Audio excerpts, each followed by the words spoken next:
First and foremost, let's get to the National Basketball Association and some blowouts. Let's be honest, last night, that's what happened. The Boston Celtics took care of the Miami Heat. This series only went 5 games.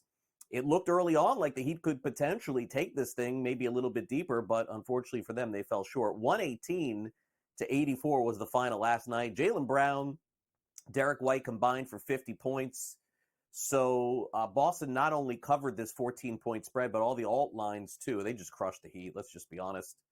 And at this point, the Heat has to sort of figure out where they're going to go. Jimmy Butler did not play in this series. The Celtics do look like the top contender in the East right now, and so the ghosts of last season are now gone. They officially dismantle the Miami Heat. Boston moves on to round 2. Tyler Hero, who, of course, one of the main contributors for the Heat, without them playing with a lot of their players, said that he just basically takes his hats off to the Celtics and gives them all the credit.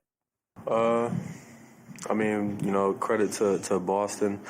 They took care of business. I felt like we've had, different parts throughout the series where we could have kind of grabbed a hold of it and made it more of a series. But, hats off to them. Like I said, they made the right plays on both ends. They outplayed us, and they won the series.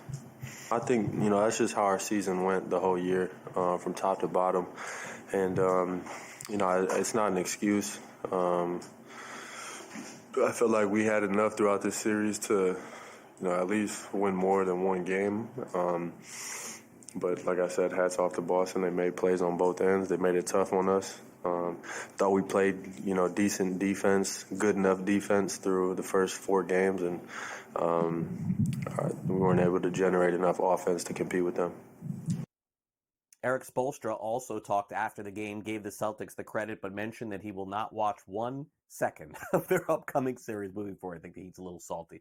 All right, so speaking of salty, LA Clippers fans thought that this was potentially a year they could go deep into the Western Conference playoffs, but without Kawhi Leonard, it doesn't appear possible unless James Harden puts on the Superman cape, and last night it was the opposite. He only had 7 points.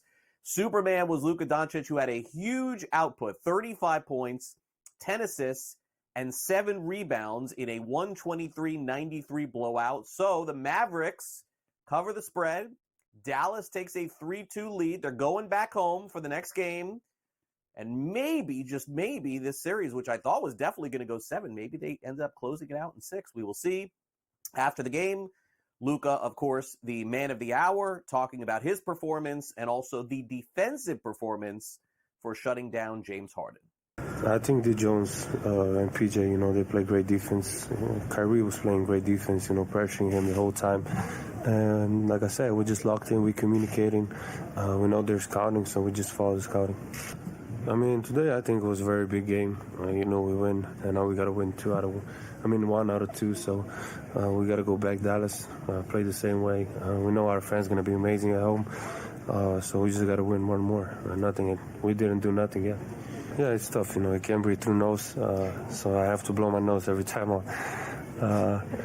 But like I said, it's the adrenaline of the playoff game. It was a big game today, so I know I needed to be locked in very, very 100%. So it's adrenaline of playoff game, and I like it.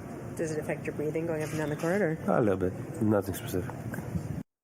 Broken nose for Luka, playing through it, of course. Now we'll see tonight in terms of the game that everybody is watching. And I think maybe more people are watching to see if the Philadelphia 76ers fans show out, because they are back tonight at home. And their owner basically is saying we're sick and tired of seeing Knicks fans in our building. Josh Harris, David Blitzer, David Adelman, alongside Michael Rubin, are teaming up to purchase and distribute 2,000 tickets to give away to fans for Game 6. Come to the game. Come watch our game. Shut out the Knicks fans. We'll see if it ends up working, but that is their plan going into tonight. Yesterday, we talked on the show about the possibility of TNT losing and Turner losing the National Basketball Association rights, which would mean they won't air games and would also mean they won't air inside the NBA. Now, of course, this is probably the most popular show in-game or pre-game of any of the 4 major sports. And Charles Barkley, maybe the most popular of them all, has an opt-out in his clause that makes him a free agent if TNT loses the NBA. So even if that show goes to NBC or Amazon Prime, there's a chance that Barkley will get a new contract. Meanwhile, as I suspected, Chris Finch, the head coach of the Minnesota Timberwolves, he'll find a way to be on the sidelines for Game 1 in Denver. I know they said he was – I mean, come on. The Timberwolves have never been in this spot before with a chance to beat the best team in the NBA. He had a ruptured patella tendon. The team is flying Thursday night to Denver. Saturday is Game 1. He will travel separately, so maybe he'll fly in Friday or Saturday morning or something like that. Come on, head coach of the team, one way or the other, is going to be on the sidelines coaching in the biggest moment of his career. Come on, you knew that was going to happen. All right, I don't want to spend a lot of time on this because this is just a really sad story, and I don't want to get your day off to a bad start. But Michael Porter Jr.'s younger brother, this is another one of his brothers who's in trouble, unfortunately. He's had several. One, of course, kicked out of the NBA, another for some legal troubles as well. This is Javon Porter. He has been arrested now for DWI. He used to play at Pepperdine, 20 years old. And unfortunately, his family is just having a really, really rough time as Michael Porter Jr. tries to play on and forget about this stuff in the NBA playoffs. In Major League Baseball, we've got an afternoon game starting in about an hour right here in my hometown here. The Marlins will take on the Colorado Rockies. But let's recap some things that happened yesterday. Minnesota Twins, they win again. They've won 10 games in a row.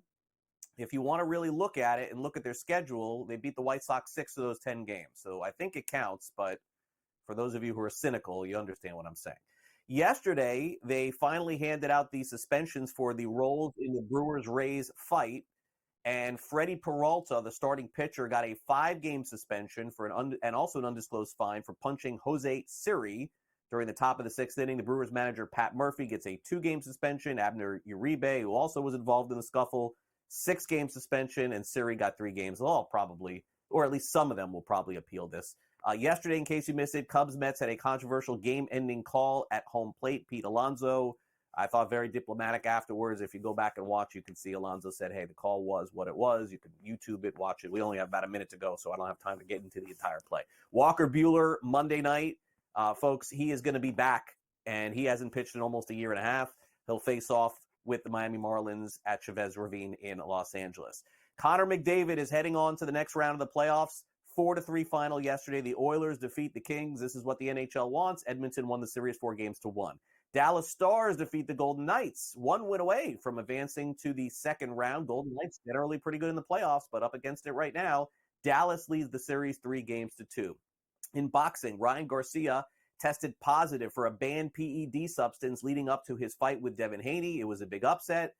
Urine samples collected prior to the fight. Results were just recently revealed. He has 10 days to request that his B sample, which is what they call it, can be tested. His A sample also screened positive, but his presence unconfirmed until further lab analysis. 25 years old, Garcia beat Haney in a big upset recently. Trey Lance, also National Football League quarterback. Remember, he moved on to the Dallas Cowboys this offseason, and just like Zach Wilson, the Cowboys have announced that they have declined his 5th-year option, so potentially he'll be able to become